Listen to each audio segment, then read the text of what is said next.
कि हॉस्पिटल का एक क्रूड ट्रांसलेशन है। आप मुंबई में जाइए तो जैसे हम लोगों की पहले 2005 में गया तो वहाँ हमारी राष्ट्रीय परिषद हो रही थी, तो लिखा हुआ था लीलावती रुग्णालय अणिशोधन केंद्र। अब सभी भारतीय भाषाओं का जितना सम्मान मोदी जी की सरकार में हुआ, आज करीब 15 या 16 भारतीय भाषाएं हैं जिसमें कि इंजीनियरिंग और मेडिकल की भी पढ़ाई।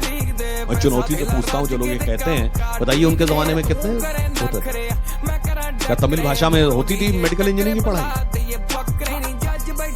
आज सब में हो रही, मगर कभी राजनीति विद्रूपता क्या क्या दर्शाती। हिंदू हृदय सम्राट परम श्रद्धेय बाला साहब ठाकरे, जिन्होंने पूरे भारत में हिंदुत्व का एक ज्वार खड़ा किया, उनका परिवार आज हिंदुत्व की एकजुटता के नाम पर नहीं, हिंदी विरोध के नाम पे एकजुट है।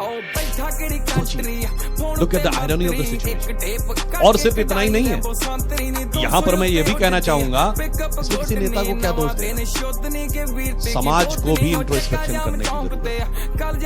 ये बताइए, महाराष्ट्र में कई नेता हैं, कई क्षेत्रों के, मुंबई के कुछ क्षेत्रों से लेकर मालेगांव तक के क्षेत्रों को देख लीजिए, किसी को आपने लड़ते हुए देखा है कि मुझे मराठी बोलनी है? कभी असदुद्दीन ओवैसी को इस बात के लिए लड़ते हुए देखा है कि मुझे तेलुगु बोलनी है? कभी बदरुद्दीन अजमल को इस बात के लिए लड़ते हुए देखा है कि असमिया बोलनी है? कभी महबूबा मुफ्ती को इस बात के लिए लड़ते हुए देखा है कि मुझे कश्मीरी बोलनी है? कभी मौलाना मदनी को इस बात के लिए लड़ते हुए देखा है कि हमें तमिल बोलनी है? भाषा की सुंदर विविधता को विभाजकता बनाने का जो एक प्रयास है, उससे हर भारतीय को सावधान रहने की जरूरत है। इसलिए मैं कह रहा हूं, हर समाज से कुछ सीखने की जरूरत है, और जो नहीं सीखता वो अपनी अस्मिता समाप्त कर देता है। और ये बात मैं पूरी विनम्रता से और दृढ़ता से कह रहा हूं। आज जितने भारतीय भाषा है, हर प्रांत के लोगों से मैं कहता हूं, पता करिए साहब, 50, 60, 70 साल पहले कितने बच्चे आपकी भाषा के माध्यम पढ़ते थे, कितने अंग्रेजी में? आधे से कम रह गए आज उस मूल भाषा में पढ़ने वाले, सब अंग्रेजी चले। दूसरी तरफ मुस्लिम समाज से सीखना चाहिए, उर्दू सीखने वाले बढ़ गए।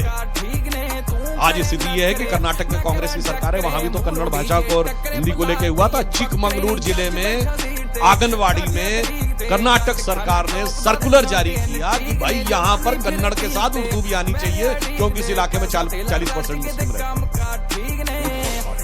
सोचिए, तब आप समझिए कि ये भाषा को लेकर जो हो रहा है, ये राजनीति कहां ले जा रही है। और वैसे हर भाषा के अंदर एक सुंदरता है। मराठी भाषा के अंदर कई से ऐसे शब्द हैं जो उसके इक्विवेलेंट हिंदी शब्द से अच्छे हैं। आप दिल्ली में उतरते हैं तो क्या हवाई जहाज बोलता है?